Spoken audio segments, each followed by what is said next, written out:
Halo semua, apa kabarnya? Ketemu lagi bersama Rizky Abadi, tetangga online kamu. Tetangga, kali ini saya mau ajakin kalian lihat-lihat pemandangan yang alami yang bisa dibawa buat inspirasi di rumah. Yuk, kita berguru pada alam.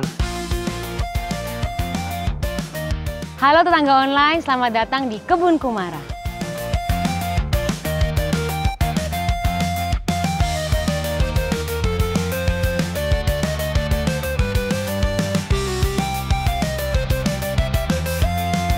Sekaligus begini. Karena dia bahasa Inggrisnya namanya King of Bitter, emang dia rajanya pahit. Mau coba nggak, Mas? Dikit aja ya. Seneng banget kameramen nih. Sampai belakang kita kenyang. Sampai belakang kenyang.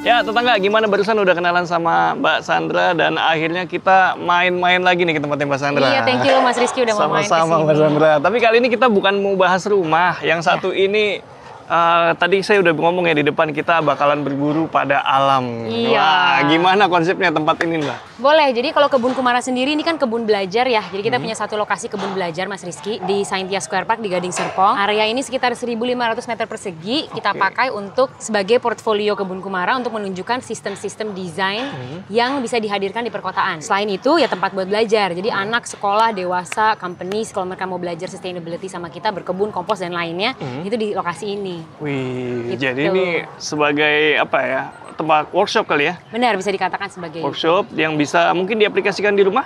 Iya, banyak sekali konsep-konsep di sini sebenarnya bisa diaplikasikan di rumah. Jadi kita memang sering banget ngajak orang ke sini juga untuk melihat beberapa pendekatan desain.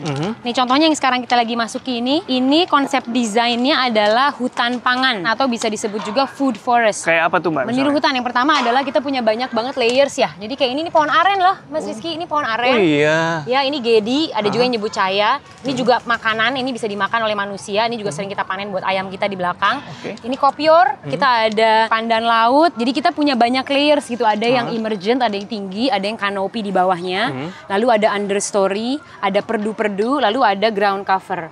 Nah, itu semua layers-layers yang sebenarnya kenapa disebut hutan pangan, karena meniru sistem yang ada di hutan, yaitu ada layers. Yang pertama. Yang kedua adalah diversity-nya. Jadi di sini kita punya pohon buah, kita punya tanaman obat, tanaman pangan, kita punya tanaman yang bukan untuk kita, karena kan hutan pangan kan pangannya nggak cuma buat manusia ya. Oh ya? Jadi pangannya untuk burung, untuk kupu-kupu. Ada juga itu? Kita menumbuhkan untuk polinator-polinator juga, karena mereka menguatkan ekosistemnya. Cakep. Nah, kita masuk, aku tunjukin jadi di ya. sini isinya bukan cuma tentang manusia nih tetangga.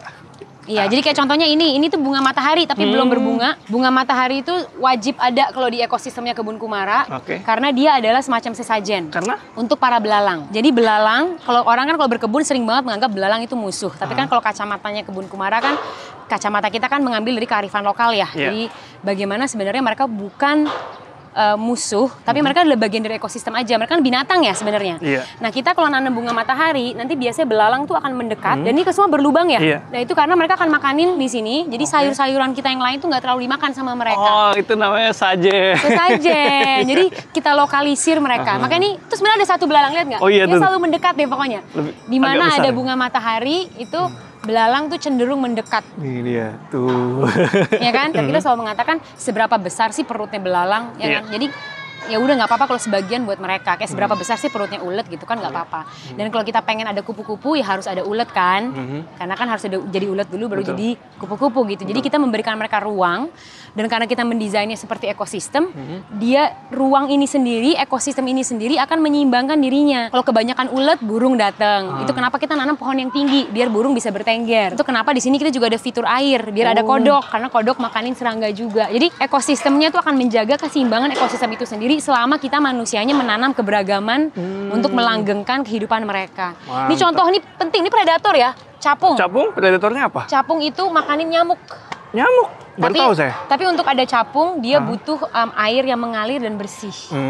Tapi saya pernah dengar soal capung. Katanya kalau lingkungan yang masih ada capung, itu jadi indikator lingkungannya masih oke. Betul. Cakep-cakep nih Gitu. penjelasannya, Mbak. Kita juga banyak signage. Aku boleh cerita sedikit soal signage kita Boleh, ya? boleh. Gimana? Jadi signage kita ini, kita punya signage besar-besar yang menjelaskan desain kita. Punya signage tanaman juga yang kecil-kecil. Ini terbuat dari bahan daur ulang ini. Jadi kita bekerja sama dengan salah satu mitra kita, Mortier. Dia dari tutup botol plastik, dari plastik-plastik diolah menjadi papan-papan seperti ini.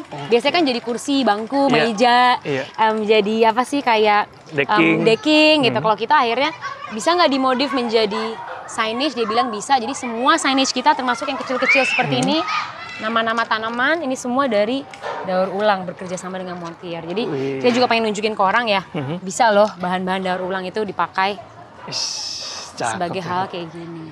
Cakep-cakep, Mbak. Jadi kalau di sini adalah pocket forest juga nih. Nah, kalau pocket forest di belakang itu fungsinya lebih untuk reforestasi. Jadi kita nggak fokus ke pangan sama sekali. Kalau ini itu kita masih nyelip-nyelipin pangan. Kayak ini nih Rosella. Ini kan nanti biasanya ada buahnya atau bunganya. Nanti dipanen nih belum berbunga ya. Iya. Kita banyak banget bunga. Ada bunga lark daisy, ada bunga pukul 8. Bunga-bunga tuh penting karena kan pengen ada lebah, pengen ada polinator datang ya. Oke. Jadi kita mengadakan banyak banget bunga di sini.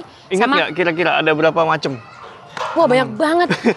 Ini udah lebih dari 75 jenis tanaman lah di sini. Mungkin 100 kali ada ya? 100 ada ya? Banyak banget, iya. Banyak banget Karena sih. kita punya ground cover juga yang berbeda-beda. Nih, ini kayak ground cover ini kan sayur nih kayak ada di rumahku waktu itu ya. Iya. Kalau ini kan bayam Brazil. Ini barusan kita panen. Nih, ini kan bayam Brazil. Ini bayam Brazil namanya? Ya, ini bayam yang dipanennya tuh tinggal dipetik. Dan ini tuh bisa dimakan mentah. Jadi lalap? Jadi bisa disayur kayak bayam pada umumnya, cuma dia lebih crunchy dibanding bayam yang biasa. Sebanyak tanaman obat kayak gini, ini kan ada di rumahku juga ya, Jinten. Ingat nggak Mas Rizky waktu nyobain nggak ya? Iya. Aku belum nyoba sih. Ini yang kalau kita, ini ada baunya, mint. Oh iya. Terus kalau orang sariawan atau radang tenggorokan, ini dikunyah, coba dikunyah deh. Kayak jinten rasanya. Nah, kuat nggak? Tapi banyak nggak kuat soalnya. Dia kayak dingin tapi pedes. Kayak masakan Timur Tengah Ya. aromanya. Ini tuh kalau di Indonesia Timur, dia diambil daunnya, terus dikasih tepung, terus digoreng. Jadi snack nih. Iya sih. Udah beraroma nih. Tapi kalau di kita biasa, kalau tim sukanya di teh. Kalau aku lebih suka ngunyah. Langsung beng gitu ya. Sampai belakang kita kenyang. Sampai bilang kenyang. Ini, makanya kalau tim aku tuh kalau lagi sakit, aku bilang kalian ke hutan pangan, jadilah kambing. Coba dicari obatnya, terus dimakan. Ini buat teman-teman aku yang pikun, yang cepet-cepet lupa, ini pegagan. Beneran nih? Pegagan tuh kan numbuhnya, dia kan aquatic plant. Jadi ini di air kita, sengaja kita tanami pegagan sebagai covernya juga. Selain ini bisa dipanen, dia bisa ditumis sih, nggak harus raw, tapi bisa juga raw. Ini ada ininya loh Mas, dibikin jadi ini, diekstrak, dibikin jadi kapsul-kapsul buat bantu menstimulasi daya ingat, melancarkan aliran darah, itu pegagan. Ini bahan bakunya jamu buyung upi itu bukan? Ada, tapi ada jamu yang pakai pegagan, iya benar. Tapi aku nggak tahu jamu yang mana. Iya. Tuh. Nah, kalau ini apa fungsinya fitur air di sini? Fitur air satu, kalau dalam ekosistem itu kan air penting sekali ya. Betul. Karena semua makhluk hidup yang nanti kita pengen ada di sini kan butuh air untuk hidup. Satu, jadi kayak kita pengen kadal bisa minum, capung bisa minum, semua bisa minum lah, jadi ada air. Yang kedua, dia kan habitat juga. Ini tuh banyak banget tadpoles-nya, cebong-kecebong yang akan jadi kodok. Dan kodok itu predator. Predatornya? Predator para serangga. Jadi dia yang menjaga keseimbangan nih. Iya. Jadi kalau serangganya nggak banyak, dimakanin sama mereka. Gitu. Terus kadal kita punya banyak banget, makanya kita banyak banget tanam tanaman perdu ya, tanaman pohon biar kadal bisa ngumpet-ngumpet di bawah-bawah. Iya. Dia juga minum dari sini. Terus kalau buat kita manusianya, ya ini kan aesthetically pleasing ya, kalau Iya, ada betul. air mengalir, suara air, abis ini kan jadi medium belajar buat kegiatan kita juga. Sekitarnya kita tanamin aquatic plants atau tanaman yang suka basah. Jadi ini semua pakis-pakis ini pakis sayur. Jadi pakis ini bisa disayur. Bisa dipanen pakisnya, kita potong-potong, kita tumis, biasanya enak banget. Sering lihat nih tumbuh liar? Iya, betul. Iya. Nah, ini ada tempat duduk-duduk, tempat apa nih? Ya, ini sebenarnya namanya sitting planter ya. Sitting planter tuh konsep dari pola tanam atau desain bedeng. Ini kan bedeng ya, tapi bisa dijadiin area duduk-duduk juga. Oh, tetap dimanfaatin jadi planter ya? Tetap masih jadi planter. Jadi biasanya kalau ada orang datang, kayak saya pengen bikin kebun, tapi pengennya dia elevated, jadi tinggi gitu bedengnya. Ini salah satu contoh gitu. Terus bentuknya bisa sesuai kebutuhan, levelnya bisa banyak. Kalau kita di sini karena ini kan area umum juga, jadi kita sekaligus bikin sitting planter. Jadi kadang kita ada kelas di sini, anak-anak duduk, nanti kita bahas apa di sini. Jadi classroom juga. Terus kan teduh, enak gitu. Pas banget ini di balik pohon yang besar. Jadi enak gitu. Salah satu pendekatannya gitu. Oke. Terus banyak bunga, ini kita banyak pathway juga, kita banyak tanaman-tanaman udah agak tua nih kenikir udah dipanenin. Jadi benar-benar variatif ya di sini. Ya, jadi variasinya tinggi ya. Ya kan ada jeruk, ada singkong. Nah, berarti di sini ada apa aja nih, Mbak? Selain area ini. Nah, ini kan artinya hutan pangan ya. Lalu kita ada aula. Ada aulanya. Kita nyebutnya rumah sih, rumahnya kebun kumara, rumah kumara. Karena dia jadi tempat kita berkegiatan buat kelas. Ini lagi ada kelas kan, lagi ada camp. Tapi selain camp, dia juga jadi tempat kantor. Jadi kita berkantor di sini, di bagian belakangnya. Oke, seru banget ini. Ini kayaknya bangunan baru atau gimana? Sebenarnya enggak. Kita kan kebun kumara tuh baru di sini dari Desember 2024. Jadi sebelumnya sudah ada bangunan ini. Hanya saja dia ditutup, dia menjadi indoor dan dia full AC. Lalu pas kita menggarap sebagian lokasi ini, kita bilang udah nih kita manfaatin aja jadi adaptive reuse gitu ya. Cuma kita buka, jadi ini semua nggak ada dinding lagi, kita buka biar aliran udaranya nyaman, lancar, terus bisa hemat listrik karena nggak perlu ada AC, jadi kita cuma pakai kipas aja. Tapi kayak di hari-hari yang sejuk kayak gini juga kipasnya tuh paling nyala 1 atau 2 aja, udah cukup gitu. Iya, udah dapat teduhan dari pohon-pohon besar di sekitar. Iya, udah dapat teduhan dari pohon-pohon besar sekitar ini. Ih, cakep. Dan ini aksesnya ramah ya, jadi ramah disabilitas juga nih. Benar, jadi memang kemarin kita salah satu yang pembahasan buat lokasi ini karena ini kan buat keluarga ya, tempat ini kan buat keluarga. Jadi kebun kumara juga harus friendly terhadap elderly, friendly terhadap yang pakai wheelchair atau pakai stroller. Gitu. Jadi kita emang harus bikin satu pathway yang bisa dilalui orang-orang yang pakai stroller atau wheelchair gitu. Bagus konsepnya. Jadi inklusif nih. Inklusif iya. Sekarang kita ke belakang ya? Oke, 1.500 meter sampai ke sana tuh belakang. kayaknya. Betul, jadi di depan 1.500 meter persegi. Nah, kalau ini apa nih? Meja biliar kah? Ini mirip ya meja biliar. Aku selalu bilang, jadi aku udah disclaimer, ini bukan meja biliar ya. Aku selalu ngomong gitu. Jadi ini meja, kita nyebutnya experimental table. Kalau kita ada kegiatan ngaduk-ngaduk tanah, kita ada kegiatan yang pesertanya kan kita bagi jadi beberapa kelompok, ini salah satu posnya. Ini juga wheelchair friendly, jadi maksudnya kalau orang naik wheelchair, dia bisa sambil duduk, sambil berkebun sama kita masih bisa di meja ini. Kalau hari ini akan dipakai untuk belajar soal membuat pakan ayam, terus nanti dia akan melihat perbedaan dari telur yang kita panen, kan ada kandang ayam tuh di situ. Jadi anak-anak hari ini akan belajar apa sih beda telur yang dibeli, ini kita beli ya, sama telur yang kita panen gitu. Lalu kita juga mau membedakan apa sih bedanya telur yang fresh dengan telur yang mungkin udah lama gitu di toko yang kita beli. Bedanya, nah itu kelihatan sekali nanti pas diceplok, ini kan diceplok nih. Biasanya bagian albumennya, bagian putihnya tuh lebih jelly, lebih plumpy. Jadi kayak jelly, kayak jello gitu. Lalu kuningnya tuh lebih blup, lebih ke atas gitu, lebih segar. Sedangkan kalau kita beli, kadang pas kita ceplok udah runny ya, udah encer banget kayak air ya. Pernah nemu. Itu berarti kurang fresh? Iya, itu udah nggak fresh, udah lama itu. Kalau dia fresh dan pakannya bagus, biasanya dia lebih blup gitu. Tuh, jadi ini anak-anak akan ngebahas telur ini. Gitu. Nih, ini gede loh mas. Nih. Coba bandingin. Coba ya, kita bandingin ya. Nih, ini langsung ada di sini. Kalau kita beli telur itu, ini yang telur kita beli ya? Iya, 69. 69, rata-rata emang segitu. Ini telur yang kita panen dari leghorn kita. 72. 72, gede. Lebih gede. Lebih gede. Waktu paling besar dari leghorn kita itu pernah di 90 gram. Oh gede tuh. Gede banget. Pas diceplok, yolknya ada 2, kuningnya ada 2. Gitu. Sekilo bisa isi 13-14 iya, doang. jadinya kayak gitu. Tapi kalau telur kampung standar ya, kalau ayam kampung kan emang dia lebih kecil. Iya. Ayam kampung dia lebih kecil. Apa, tapi kan seger ya. Iya. Kira-kira kenapa Kak? Pernah riset nggak? Oh, kalau leghorn, petelur putih itu memang dia bawaannya tuh, breed dia tuh menghasilkan telur gede-gede. Jadi ayam petelur itu emang di breedingnya itu membuat mereka tuh sangat produktif. 1 tahun tuh bisa sampai 250 telur. Terus gede-gede emang.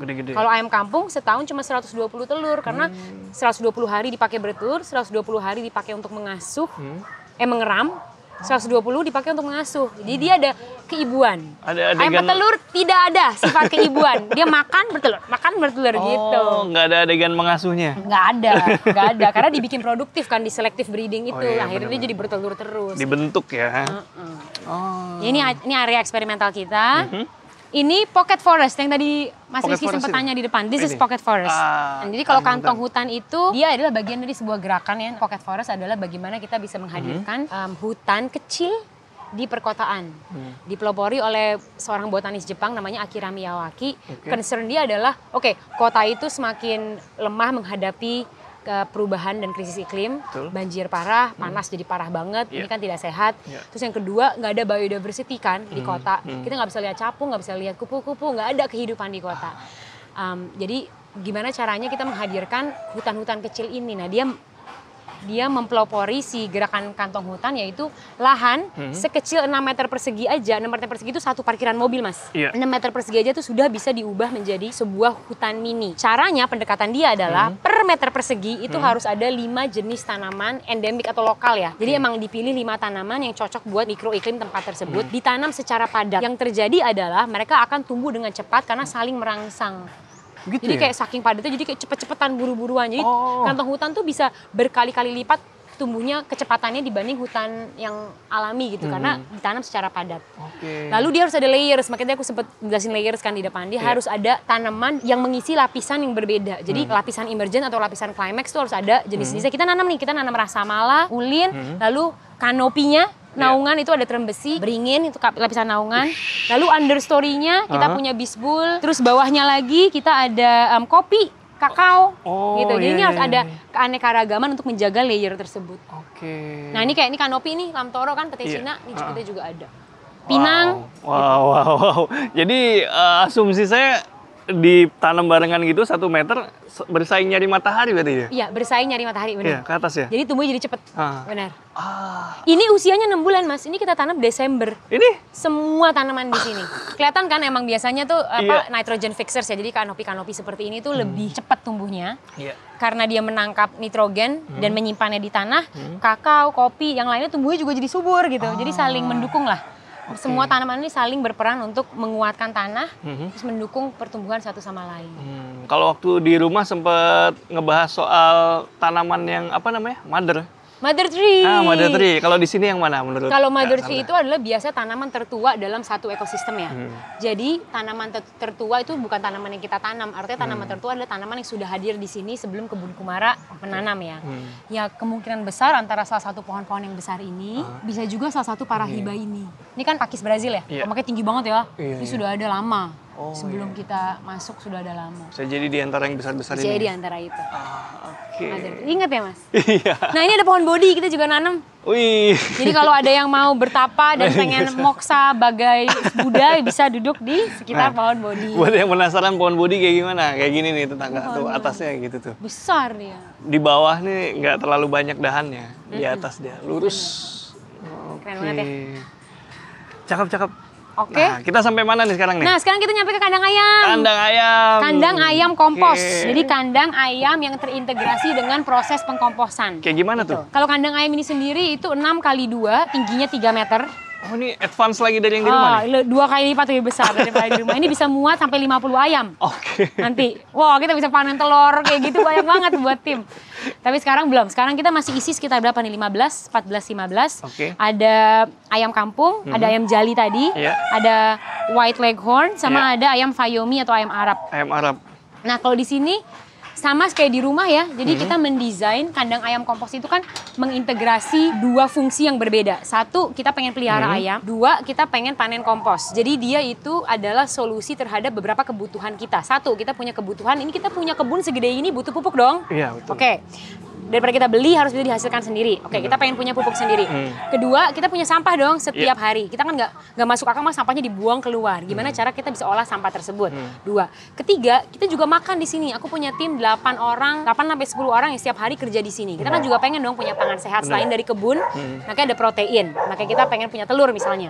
Itu 3. Terus keempat, kita punya selain dari ini butuh buat kebun kan pangkasannya banyak, Mas. Daun-daun, ranting. Sebagian kita taruh jadi mulsa ya, jadi ground cover buat pocket forest. Tapi sebagian lagi dikemanain kan banyak banget. Jadi kita harus bisa mengolah itu semua juga kan.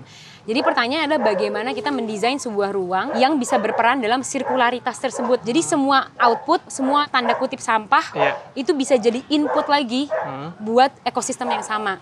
Hadirlah ini. Jadi ini mengusahakan zero waste di sini? Iya, kalau untuk organiknya kita semua pasti kita olah lagi dalam ekosistem yang sama. Nah ini kita buka kayak gini, nanti kita akan buang sampah di sini buat ayam-ayamnya. Buangnya di sini? Buangnya di sini. Di tengah? Iya, di tengah. Nah, kalau yang contohin ada di situ sih. Mau dicontohin? Aku contohin boleh nggak Mas? Iya, boleh, Aku ambil dulu ya. Iya. Oke, Mbak Sandra udah bawa nih contohnya. Ini sampai kita kan lagi panen kelor ya, buat masak makan siang. Itu ada sisa-sisa. Nah, biasanya nanti kita buka, kita buang ke sini. Wah, langsung pada excited langsung. tuh. Berarti nggak perlu disebar gitu ya? Nggak perlu.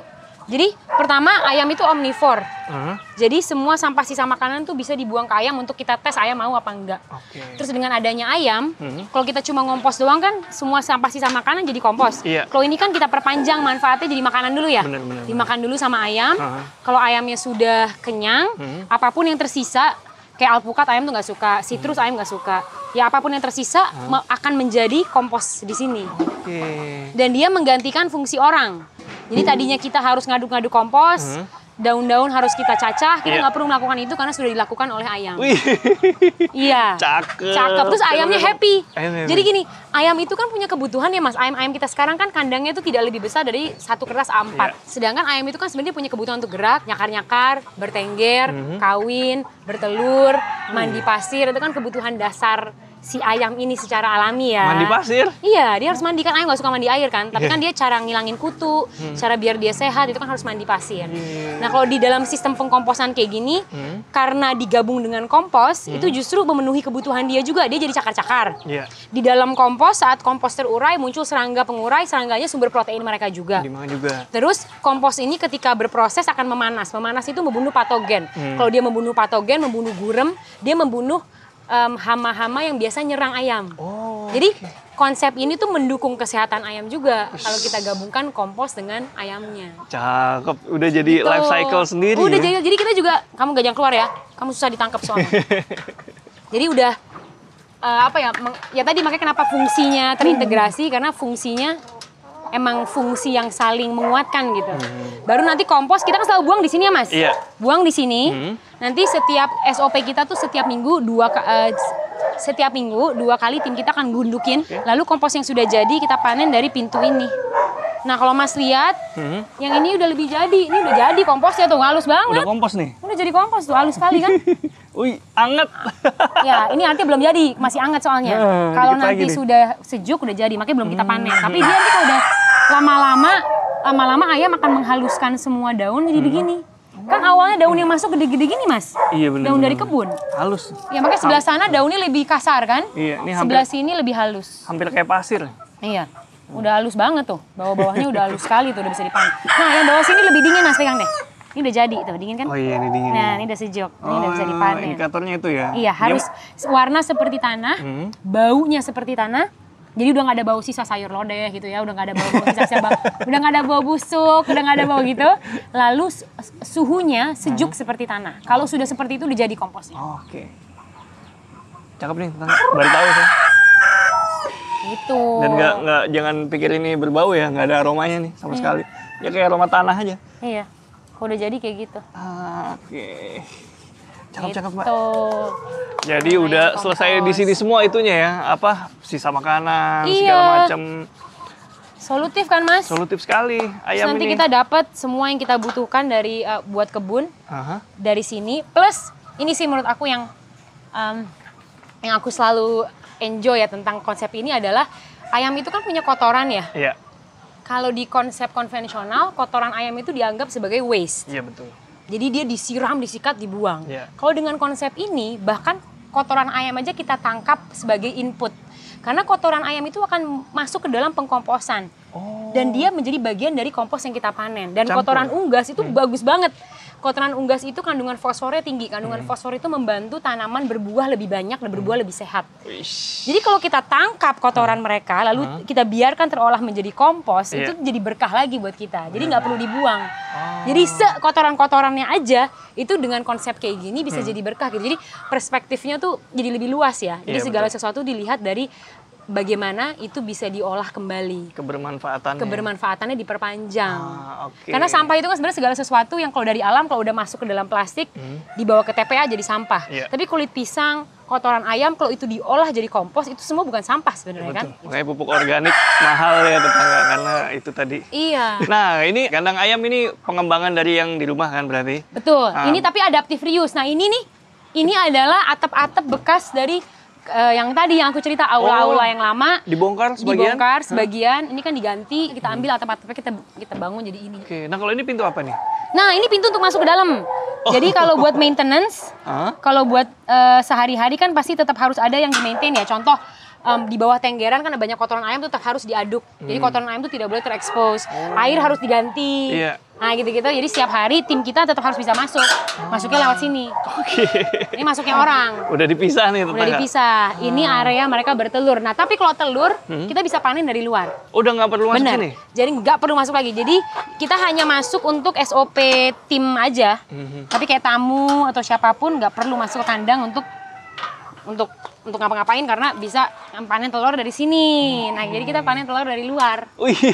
Jadi ini langsung nyambung ke nesting box tuh. Ini kita punya beberapa nesting box. Tuh ada telurnya. Ada isinya. Ada isinya ya kan? Tuh ada telurnya. Jadi ada banyak pokoknya nesting boxnya terserah disuruh pilih yang mana. Nanti biasanya kita panen nih. Setiap pagi dan sore kita panen. Nah terus kenapa harus ditaruh di atas gini, dibikin nesting box, nggak mungut di tanah? Pertama ayam itu kalau bertelur sukanya di tempat yang tidak rame. Terus kalau bisa agak gelap, agak sunyi, dia sendirian. Jadi nggak diganggu sama ayam lain. Berarti kalau kita kondisi ditutup gelap sunyi. Iya lumayan gelap kan. Terus dia tinggi jadi nggak diganggu. Kalau kita bikinnya di bawah kan ayam-ayam lain kan di situ. Oh dia suka yang agak tinggi? Terpisah lah, terisolasir dari keramaian hiruk pikuk ibu kotanya perayaman ini kan. Dia sukanya di sini dan dia selalu bertelur di sini. Baru tahu saya. Iya, ini kalau sekarang sih lagi kita panen semua nih, aku taruh dulu takut kenapa-napa. Cuma nih biasanya kita panen belum ada yang kita tetaskan dulu saat ini masih kita panen. Kalau mau ditetaskan butuh ayam kampung kalau di kita ya, karena ayam petelur sama ayam Arab itu tidak mengeram. Saat ini mereka tidak mengeram. Ini belum ada ayam kampung ini? Udah ada satu.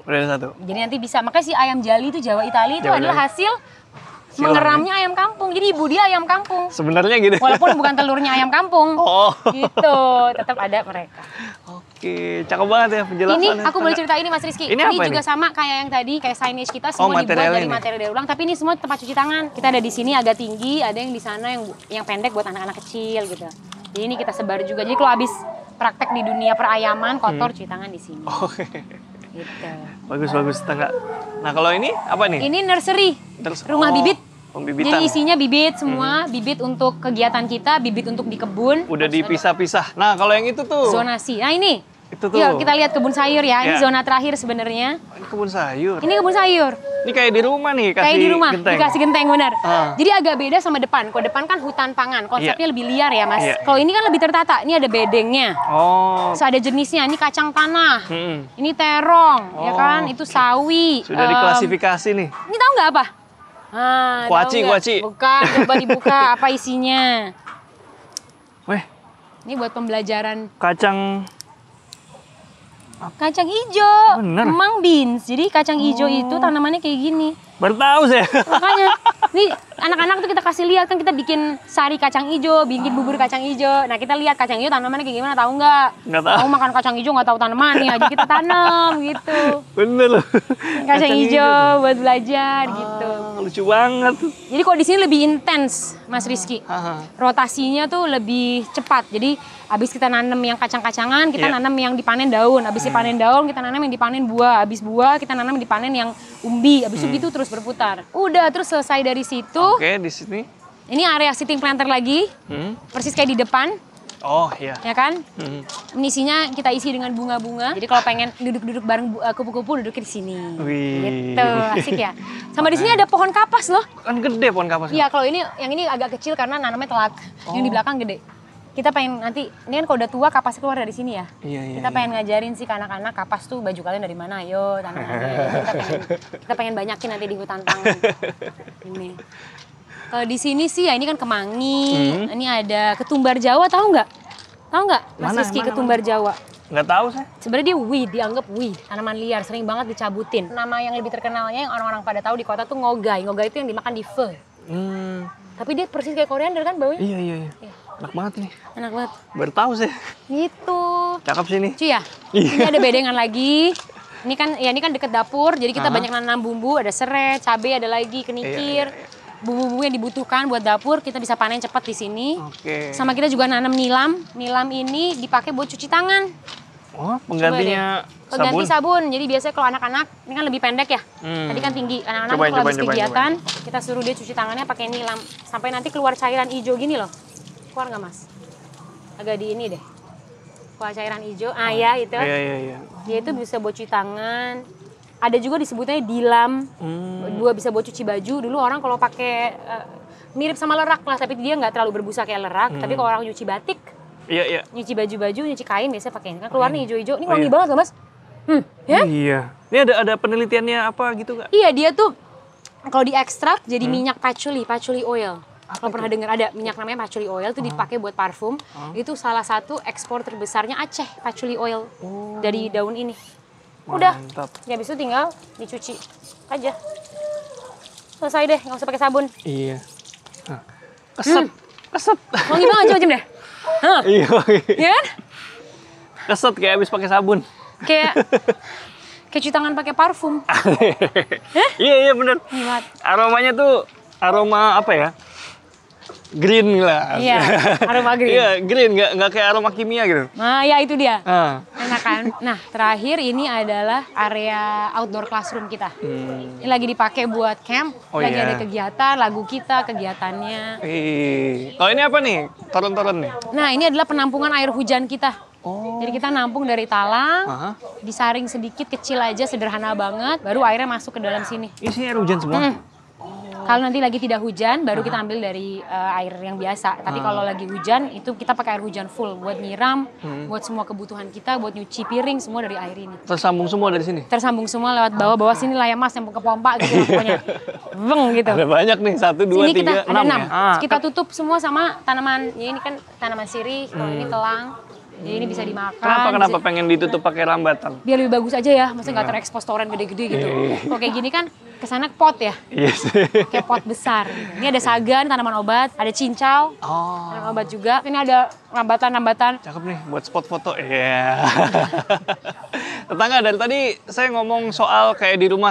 Mungkin kalian baru join channel saya. Kalau yang belum nonton, langsung nonton kita home tour di tempatnya Mbak Sandra. Ada di sini videonya.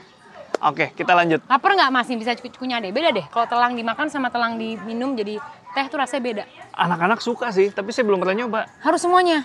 Coba ulang nih. Karena manisnya di sini. Harus sekaligus begini?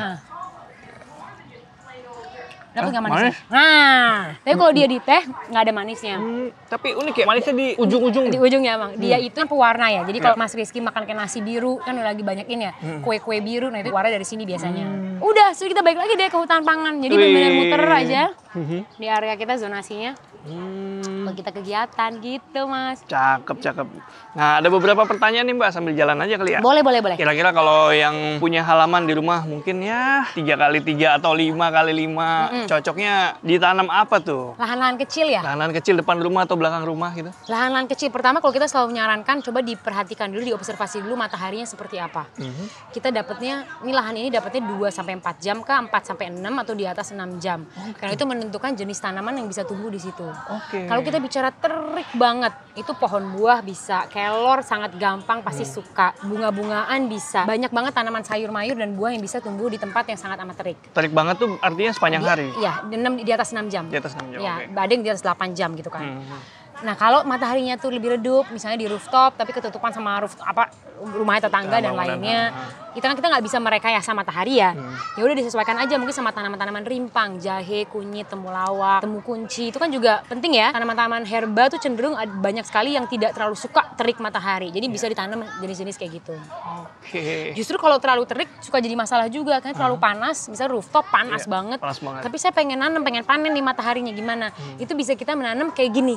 Jadi dicari tanaman-tanaman yang bisa jadi naungan, jadi dia suka banget terik, baru nanam di bawahnya tanaman yang tidak terlalu suka terik. Dia bisa kita rekayasa dengan mengadakan layers tadi. Jadi tetap bisa ada keberagaman di situ. Oh iya. Cakep nih. Kayak ini kan nggak semuanya terik, ini kan sebenarnya sini lebih redup ya, Iya, lebih teduh, terik banget di sebelah sana. Tadinya nggak kayak gini nih, tadinya di sini juga terik banget. Tapi kan matahari kan berubah-berubah ya sudutnya. Iya, kalau jenis tanamannya kira-kira apa yang cocok? Ya dilihat cantik, tapi juga dimakan enak. Dimakan enak.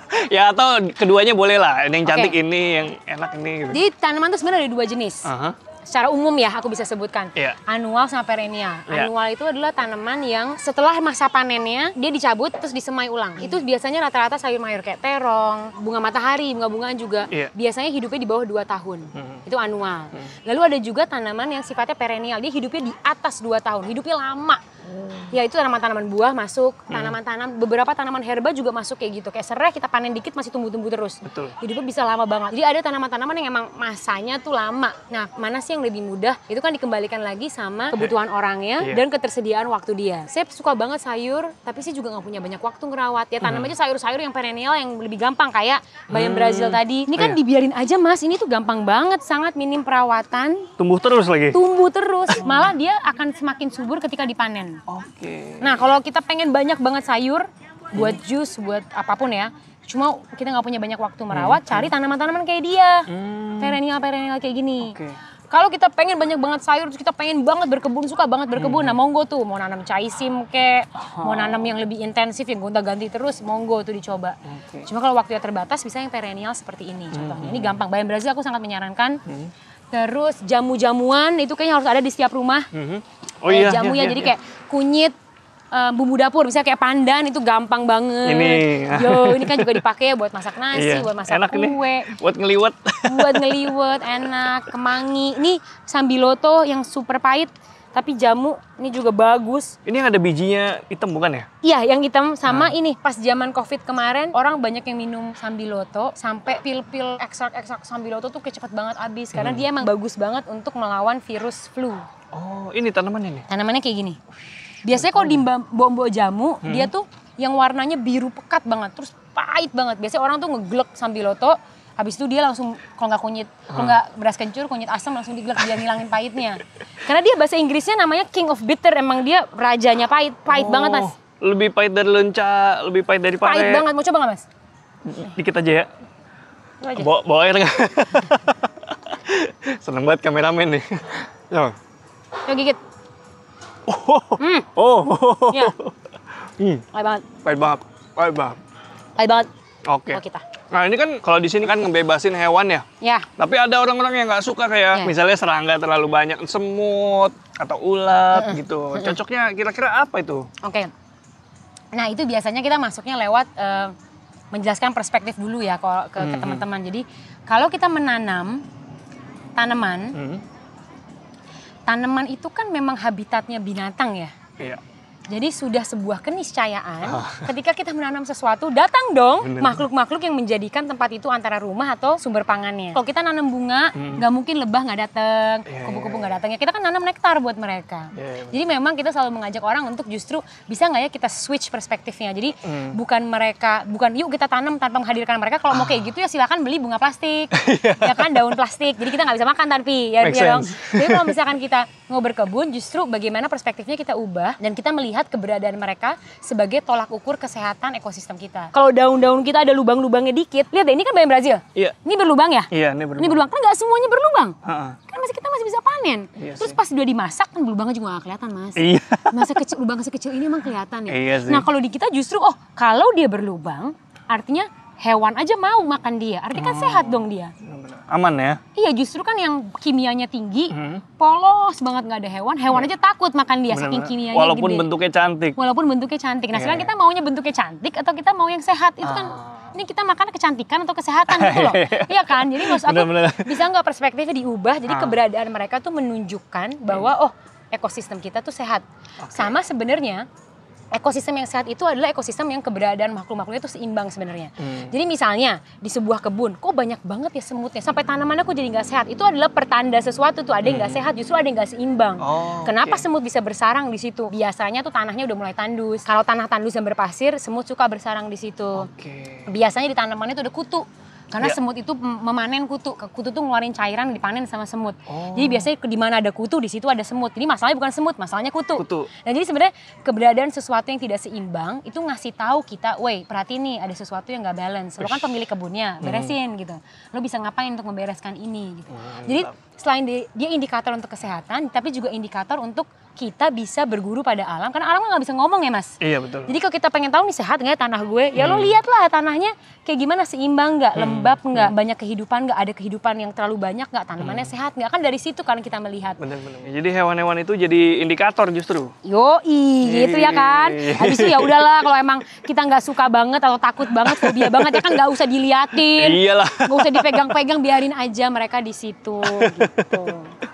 Nah, tapi soal hewan yang jadi indikator itu. Nah, tapi kan tetap Mbak, orang-orang pada pengen halamannya atau halaman belakang rumahnya itu estetik, tapi tetap bisa dimanfaatin. Yo. Ada tipsnya nggak? Oh sangat bisa. Gimana? Sangat bisa. Jadi estetik emang konsep yang sangat penting ya. Kita kan nggak pengen kebun kita juga jelek. Maksudnya hanya karena kita bisa makan dari situ bukan berarti kita pengen dia jadi jelek ya. Betul. Tentunya estetik itu poin penting dan itu kan sebenarnya tergantung dengan elemen yang kita pakai. Kayak contoh, ini kan kalau fitur air kita kan ada batu-batu gitu kan, itu kan bikin jadi cantik. Iya. Terus kalau dari tadi kan kita ada pathway ya. Ada jalur jalan kan? Iya. Jadi kita kasih pembatas, kita kasih batu, baru yang masuk ke dalam ada batu-batu stepping stone-nya. Terus kalau misalnya mau pakai elemen seperti ini didesain pakai batu bata, pakai apa yang sesuai selera, ada yang juga ditutup kayu, itu kan bisa gitu. Jadi elemen desain estetik itu dikembalikan ke selera dan ke budget. Oh iya. Iya kan? Akhirnya itu. Iya budget penting. Iya, benar, Mungkin benar. kalau misalkan pengen cantik tapi budgetnya minim, bisa pakai genteng kodok ya di belakang. Itu kan juga cantik, warnanya terang, cantik juga gitu. Orange ketemu sama batu bagus, orange ketemu sama rumput masih bagus. Benar. Tapi low budget. Benar. Kalau mau high budget terserah mau bikin bikin bedengnya dari ulin monggo. Maksudnya kayak itu kan masing-masing ya Mas. Iya, benar, Tapi benar. bisa. Jadi kita bisa justru bagian yang inti dari sebuah desain ruang selain dari fungsi adalah ya estetiknya juga. Iya, tetangga bener ya. Tadi bisa manfaatin barang-barang yang ada di rumah. Misalnya kalian baru bangun rumah dan masih ada sisa material genteng ataupun bata, itu bisa dimanfaatin kayak pathway ini aja dari bata nih. Iya. Tuh. Iya, sederhana Jadi aja. nggak perlu material-material yang mewah gimana. Ya tapi balik lagi sih ke selera dan budget. Karena kan sebenarnya nanti kalau alamnya udah tumbuh, Iya. yang membuat mewah kan mereka semua. Setuju. Manusia kan nggak bisa nyiptain ini Mas. Iya benar. Bunga secantik ini dari kumis kucing nih. Benar. Gitu. Jadi maksudnya ada bunga pukul 8 yang dia Iya. mekar jam 8, habis itu dia nguncup udah agak siang nguncup. Ada bunga pukul 4 dia mekar jam 4 sore. Mana kita bisa menciptakan kayak gitu. Jadi Benar, kemegahannya ada di situ, yang lainnya mendukung aja. Oke, saya kemarin ngobrol sama arsitek, dia bilang juga gitu, harus ada tanaman karena itu juga mempercantik dan menurut dia malah justru itu yang bikin cantik selain desain rumahnya gitu. Jadi kalau di arsitektur tradisional apa namanya satu tuh Vernakular. Abdul El Wahid Wakil ya, aku lupa siapa. Malik Abdul El Wahid Malik kalau nggak salah dari Qatar ya, dia pendekatannya arsitekturnya tradisional Islami. Oke. Dia selalu bilang jiwa dari sebuah ruang itu adalah di ruang-ruang yang diciptakan oleh Tuhan. Oke. Jadi kalau bangunan itu kan ciptaan manusia. Betul. Jadi it's fashioned by man. Kalau ini this is created by God ya. Nah jiwa tuh ada di sini. Ini yang mendukung kemegahan, fungsi dan nilai-nilai yang nanti tertanam dalam ruang-ruang yang diciptakan dan digunakan oleh manusia. Jadi ini jiwanya, ini soulnya, fisiknya yang dibikin manusia. Keren. Jadi kalau cuma ada itu doang, nggak ada ini kan jadi kayak soulless ya. Keren. Jadi tetap harus bikin area terbuka atau taman di rumah ya tetangga supaya dapat. Kecil pun kan nggak apa-apa. Kecil pun nggak apa-apa. Sesuaikan aja sama luasannya. Oke, makasih banyak nih Cassandra ya. Iya dong. Udah ngajakin kita keliling-keliling. Udah berapa tadi kita kuliah 3 SKS ada tuh ya. Mudah-mudahan ya, kita sharing-sharing dikit aja. Semoga kan habis pada nonton jadi nggak takut sama kalau ada lebah, kayak alhamdulillah ada lebah di rumahku kan gitu. Bener-bener. Bukan kayak hush bukan gitu ya kan. Bukan pahit ya. Nah kalau tetangga mau tanya-tanya bisa tanya-tanya kemana? Bisa. Instagram kita @kebunkumara. Itu DM aja, yang balas kita juga, tim inti juga. Email kita kebunkumara@gmail.com. Semua program kita juga ada di Instagramnya kalau ada yang mau ikutan. Kalau mau ngobrol-ngobrol aja juga bisa datang ke sini. Ya, datang aja ke sini. Di mana ini? Ini di Saintia Square Park di Sumarekon Serpong atau Gading Serpong. Oke. Tinggal di Google aja. Nanti saya nyampe ke sini lah. Gampang kok dicarinya tetangga. Oke, segitu dulu. Rizky Abadi pamit undur diri, semoga menginspirasi. Ciao.